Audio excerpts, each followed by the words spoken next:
Welcome back into the Sports Source. This segment brought to you by Elkmont Station. When it comes to Sunday brunch, and I'm assuming you're taping our show and plan to watch it online, one or the other.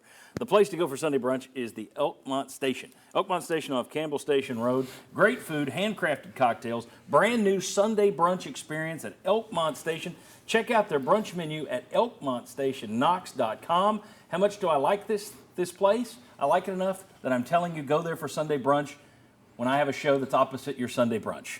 elkmontstationknox.com to learn more. All right, time for the Stowell Train. I just like that name. Mike, you lead this segment. A few weeks ago after the Virginia game, you said the offensive line was just okay. Some VFLs, none of these guys, one who's here, and then one who was at the game last night, said, no, the offensive line was great. You were right. The offensive line's got its issues.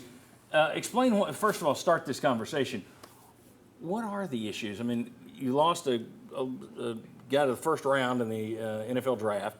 Jerome Carvin gone as well.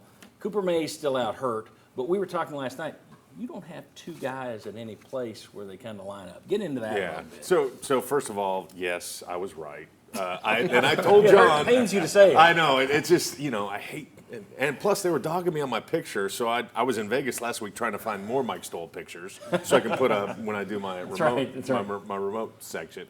No, when you look at the offensive line play, so Darnell Wright, just an anchor. We did not know how good he was, but he's a stud. And then you got somebody that good. The guy next to you is going to look pretty good. Right, and then you have Cooper Mays, and then you've got somebody else. So you've got enough good guys where you can almost bridge the gap so that you've got good coverage. Because usually you're helping somebody out, right? It's hard to be one-on-one, but if it is, you're going to be able to kind of mitigate the risk that you have. So what I saw the Virginia game, and I kind of messaged you, is like they get in front of people, they don't push people, right? They're not pushing people to create lanes. So running backs did a great job last night. They got a lot of those yards on their own. Oh, Jalen, they got a lot of yards. It wasn't like there's a huge lane gash and I'm running for 20. I'm getting hit at the line of scrimmage and I'm fighting for 5 yards. So for me, and I'd like to see what my fellow VFLs say, the offensive line, if you've got Joe Melton, who's a pocket passer, you've got to be able to really establish yourself. And they got pushed around a lot last night, and I've just not seen them winning and playing on the other line, on the other side of the line of scrimmage. You were nodding. Yeah. Just watching the game and being in the trenches. I'm sure you guys have played it in that spot. We don't get a ton of push from our offensive line. Small right, those cats are having, like you just said, we're spinning out of one, go get two, three more yards. The lanes are not being open. We're not punishing people at the line of scrimmage. And that was something that's super frustrating because the magnitude of the game. This is Tennessee versus Florida. There's got to be a little nastiness there, and it's usually offensive line, defensive line that kind of start that fight, and we didn't have any of that last night. The other thing is, if I'm looking at the defensive side, I watch, and it was perfect execution at times because it wasn't just one guy winning. The pocket was collapsing from all sides. Yeah. So it was everybody and anybody. That pocket got smaller. It wasn't, a lot of times you have a defensive line, you'll see one guy win, and the other guys are still up here in the front. It gives you a way to escape. They did what an NFL line does, which is work on collapsing together, and that's the way it looked a lot of that night. Yeah, to Will's point, in the NFL, we talk about 4 equals 1, right? Each man understands another. It's about caging the quarterback and getting him to the ground. But I think, the biggest thing is it's about replacing talent with talent. Like Stewart said, when Darnell Wright leaves, right, that is a huge void. When Carvin leaves, that's a void, right? So now who are you replacing them with? Well, when you replace them with Crawford or with Nico Campbell, or Ali, being center, not having Cooper. These guys, they're doing a good job. They're doing the best they can, but it's at a different level. So if you're not replacing talent with equal parts, then the ship's going to sink a little. I think we're seeing a little bit of that. The thing that I'll talk about, the thing that stands out to me with the interception, where Joe's hand gets hit, is our ability to set the depth of the pocket, right? Tackles set the width of the pocket, right? The interior guys set the depth, right? So our ability without Cooper and Carvin to do that right now is compromised. Spraggins gets beat by 88. Quick, Joe slides to his left, but then our left guard gets beat by big 21, ends up hitting Joe's arm, and then now Joe probably should have just ate it, take the sack there. Yeah. But still, our ability to set the depth of the pocket has been compromised. And Joe's a guy that needs more room to throw an accurate ball than what Hendon did. So we talk about being able to have a compact stroke follow through.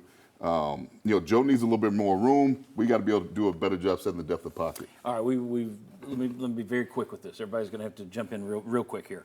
There are going to be people that start calling for Nico Iamaleava at quarterback now. I would argue that you don't want to go to a freshman. As soon as you go to him, Milton's done. We'll talk about Milton in the next segment or coming up a little later. But when you make that move, it's a permanent move. I wouldn't want to do that. But let me ask you this. Is a freshman with his build someone you would put behind this offensive line, Mike Stowell? What he just said? No, absolutely. The pocket's collapsing on you. You're like 6'9", 103 pounds. I thought, true freshman. Yeah, true freshman. There was a broomstick back there. I thought that was him behind stage. I mean, the guy's like a rail. Yep.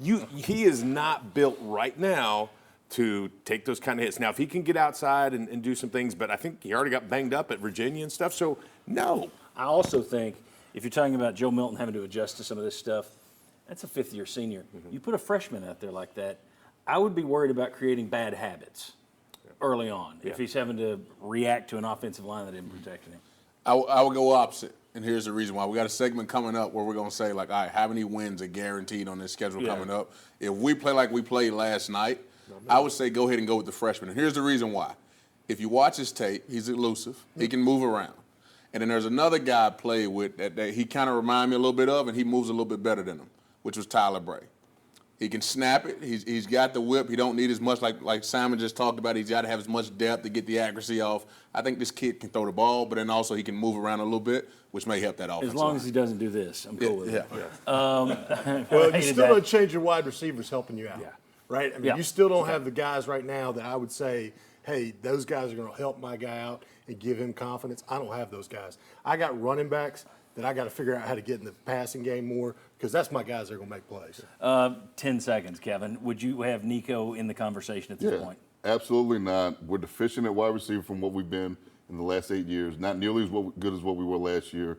And I think we have to find things that Joe does well, which are not things that Hendon did well a year ago. So there needs to be a little bit of, like Jimmy Himes said earlier, I think they need to think about tweaking some things and how they run the offense. We're going to have a topic a little bit later as to whether or not they have a plan B. Can they adjust, or are they just going to be running their head into a brick wall for the rest of the way?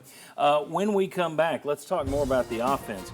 The quarterback, the creativity. Do they miss Alex Golish? No one would have said that earlier this year, but we're asking it now. Come on back on the Sports One.